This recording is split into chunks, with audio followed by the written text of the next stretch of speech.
آغاز تلاوت کلام مجید فرقان حمید سے ہو چکا۔ اب نبی کریم علیہ الصلوۃ والتسلیم کی ثناخوان حیثیت خطاب کرنے کے لیے تشریف لاتے ہیں حضرت علامہ مولانا محمد عمران صاحب، ان سے گزارش تشریف لائیں اور مواعظ حسنہ سے طلبہ کرام کے قلوب و اذہان کو معطر اور منور فرمائیں۔ محترم المقام جناب محمد عمران صاحب۔ نحمده ونصلي ونسلم على رسوله الكريم، أما بعد فأعوذ بالله من الشيطان الرجيم، بسم الله الرحمن الرحيم۔ قال الله تبارك وتعالى في القرآن المجيد والفرقان الحميد، وبالوالدين إحسانا، آمن بالله صدق مولانا العظيم وصدق رسوله النبي الكريم الأمين، إن الله وملائكته يصلون على النبي يا أيها الذين آمنوا صلوا عليه وسلموا تسليما۔ سب حضرات میرے ساتھ مل کر پڑھیے، الصلاۃ والسلام علیک یا رسول اللہ وعلی آلک واصحابک یا حبیب اللہ، بلغ العلا بکمالہ کشف الدجى بجمعه، حسنت جميع خصاله، صلوا علیہ وآلہ۔ مختصر حمد و ثنا کے بعد میرے نہایت واجب القدر واجب الاحترام استاد محترم حضرت علامہ مولانا مفتی محمد طاہر میسی صاحب اور شمس کے چمکتے دھمکتے چاند ستاروں، السلام علیکم ورحمۃ اللہ وبرکاتہ۔ میں نے آپ کے سامنے قرآن مجید فرقان حمید میں سے ایک آیات کا کچھ حصہ پڑھنے کا شرف حاصل کیا ہے۔ اللہ تبارک و تعالیٰ سے دعا ہے اللہ تعالیٰ مجھے حق سچ بیان کرنے اور ہم سب کو اس پر عمل کرنے کی توفیق عطا فرمائے۔ اللہ تعالیٰ نے اپنی نارائن کی ابتدا میں ارشاد فرمایا وَبِالْوَالِدَيْنِ إِحْسَانًا، والدین کے ساتھ احسان کرو، إِمَّا يَبْلُغَنَّ عِندَكَ الْكِبَرَ، جب وہ پہنچ جائیں بڑھاپے کو، احدہما او کلاہما، ان میں سے ایک یا دونوں، فلا تقل لہما اف، تو تم ان سے اف تک نہ کرنا، تنہرہما، انہیں جھڑکنا، وقل لہما قولا کریما، اور ان سے اچھے انداز سے بات کرنا، حسن سلوک کے ساتھ بات کرنا۔ سامعین محترم،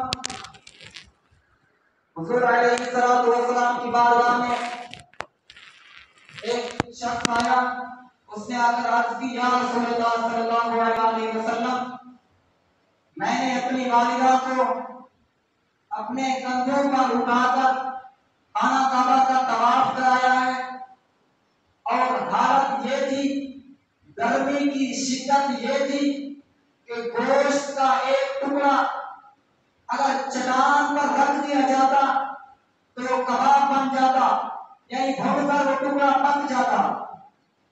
تو کیا میری والدہ نے جو میری خدمتیں کی، مجھے پیٹ میں رکھا، مجھے جنا، میری پرورش کی، کفالت کی، تو کیا میں نے اس کا حق ادا کر دیا ہے؟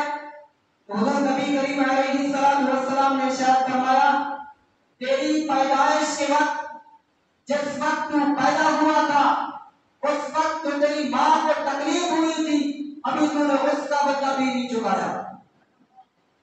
اسی طرح اور صاحب آتے ہیں، حضور نبی کریم علیہ الصلوۃ والسلام سے جہاد کی اجازت طلب کرتے ہیں، تو حضور نبی کریم علیہ الصلوۃ والسلام نے ارشاد فرمایا احی الوالدات، کیا تیرے والدین زندہ ہیں؟ تو شخص نے کہا قولاً جی حضور میرے والدین زندہ ہیں۔ تو حضور نبی کریم علیہ الصلوۃ والسلام نے ارشاد فرمایا جاؤ ان کی خدمت کر، ان کے پاؤں دبا، ففیہما فجاہد، بس اس میں تیرا جہاد ہے۔ عبداللہ بن عمر روایت کرتے ہیں حضور علیہ الصلوۃ والسلام نے ارشاد فرمایا نومک علی السریر برًا بوالدیک، فرمایا لوگوں سنو، تم اپنے گھروں میں ہو، اپنے بستروں پر سو رہے ہو، نومک علی السریر برًا بوالدیک، اور تمہارے والدین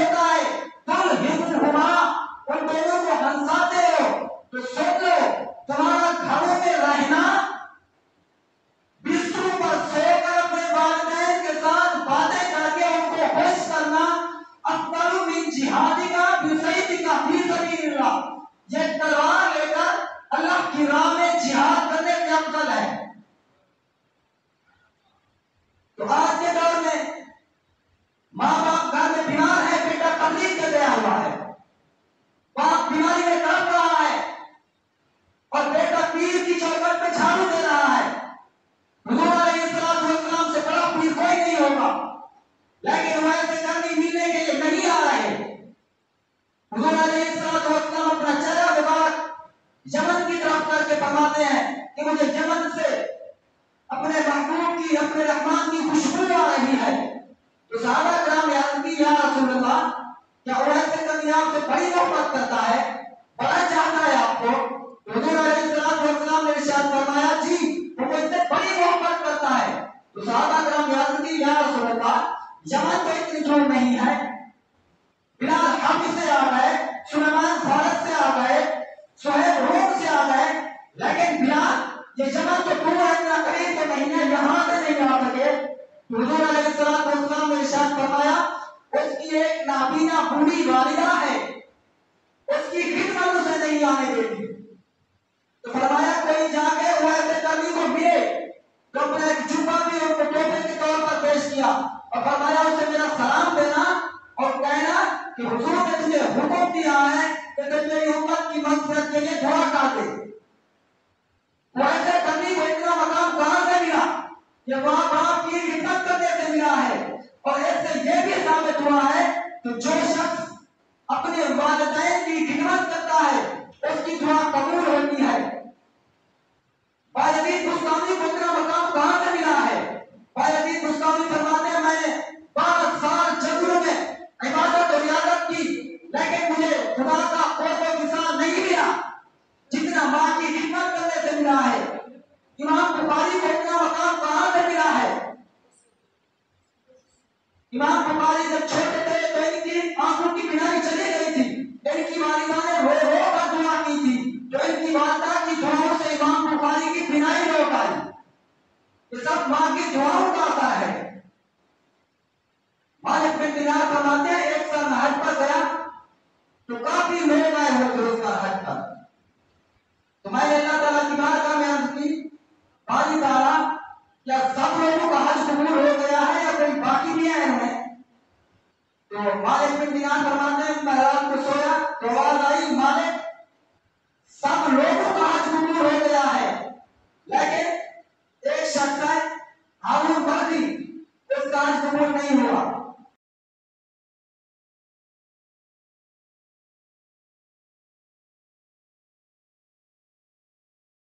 अकबर साहिब अपने बलबल अंगेज खिताब से हम सबके कुल्ब अज़ान को मुअत्तल और मुनव्वर फरमाएंगे।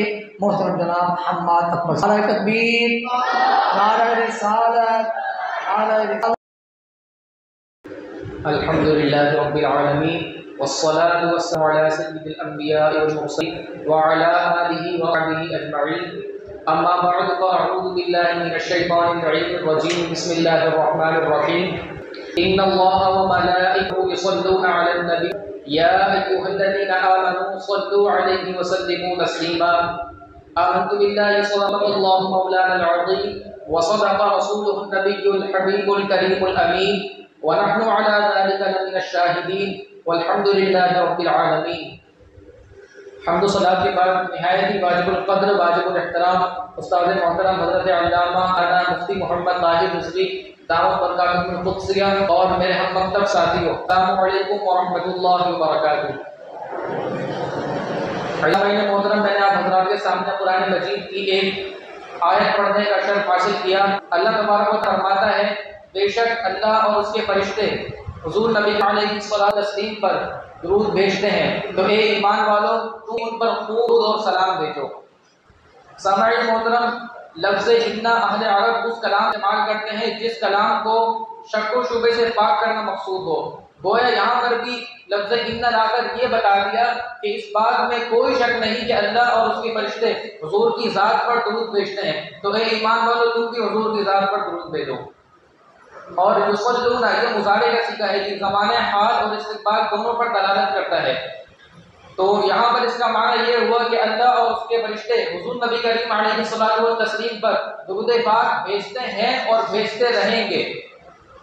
सामईन मोहतरम, लफ्ज़ सलात के 3 माने हैं। अगर ये इसकी निस्बत अल्लाह तबारक व तआला की तरफ हो तो इसका माना होता है रहमत, और अगर इसकी निस्बत फरिश्तों की तरफ हो तो माना होगा इस्तिग़फ़ार, और अगर इसकी निस्बत बंदों की तरफ हो तो माना होगा दुआ। गोया हमें भी ये हुक्म दिया जा रहा है कि तुम भी हुजूर नबी करीम अलैहिस्सलातु व तस्लीम के लिए रहमत की दुआ मांगो। سامعین محترم، یہاں سوال یہ پیدا ہوتا ہے کہ مانگی تو وہ چیز جاتی ہے جو پہلے حاصل نہ ہو، تو گویا حضور نبی کریم علیہ الصلوۃ والتسلیم پر رحمتیں تو پہلے ہی نازل ہو رہی ہیں، تو ہمیں اس کا حکم کیوں دیا گیا؟ تو اس کی وجہ یہ ہے کہ بندہ جب کسی کے پاس کچھ مانگنے جاتا ہے تو اس سے تو پہلے اس کی اولاد اور اس کے گھر والوں کی خیر مانگتا ہے۔ تو یہاں پر اللہ تبارک و تعالیٰ نے یہ حکم دیا کہ اللہ تبارک و تعالیٰ خود تو اولاد سے پاک ہے، لیکن اللہ تعالیٰ نے فرمایا کہ میرا ایک حبیب ہے، جب تم میری بارگاہ میں مجھ سے مانگنے آؤ تو اس کی ذات پر درود بھیجو تو وہ میں تمہیں خوش ہو کر عنایت فرماؤں گا۔ حدیث پاک کا مفہوم ہے کہ حضور نبی کریم علیہ الصلوۃ والتسلیم نے فرمایا، جس نے مجھ پر درود پاک بھیجا، جس نے مجھ پر درود پڑھا، میں قیامت کے دن اس کی سفارش کروں گا۔ دعا ہے کہ اللہ تبارک و تعالی ہمیں ہر وقت درود پاک پڑھنے کی توفیق عطا فرمائے۔ وآخر دعوانا الحمد للہ رب العالمین۔